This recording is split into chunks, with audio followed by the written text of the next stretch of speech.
I'm Brian Smith. I'm a National Technical Executive with WSP in Transport Planning, and for the Transport Canberra Transition Strategy, I was the Project Director.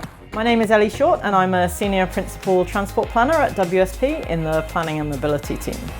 So the ACT Government's committed to converting its diesel fleet of over 400 buses to a fully electric fleet or fully zero-emission fleet before 2040.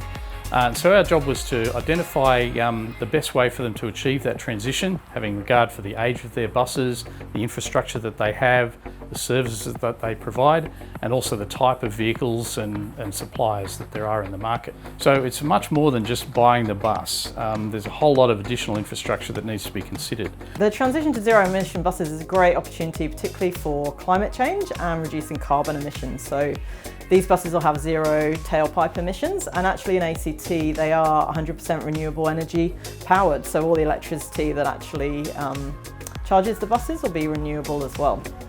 Zero-emission buses generally need more space in the depot for charging equipment, so that means that potentially depots need to be expanded to fit these buses in. At present, there are range limitations on battery electric buses that mean that it's not a one-for-one swap. So you may need more buses to do the same sort of work that your diesel fleet is currently doing now. But the biggest issue is having enough energy in the depot to charge these buses overnight or in the middle of the day. Like many cities and states across Australia, the ACT Government has a plan for zero greenhouse gas emissions, and theirs is by 2040. Transport is a major generator of emissions. In the ACT, 60% of greenhouse gas emissions are generated by transport, and the bus fleet represents almost 50% of that.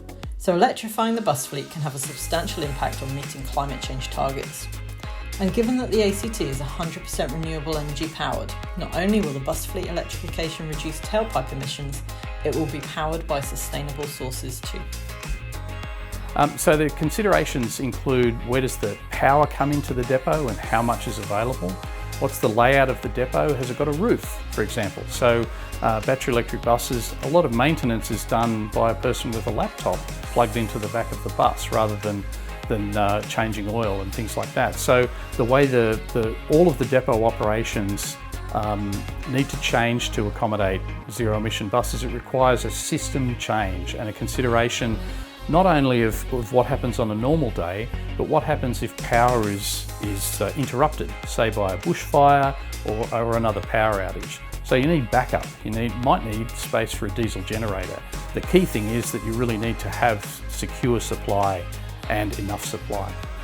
For me personally, it's been really great to work on this project. I found it really rewarding to work on something where we're contributing to the bigger picture of helping address climate change and reduce emissions.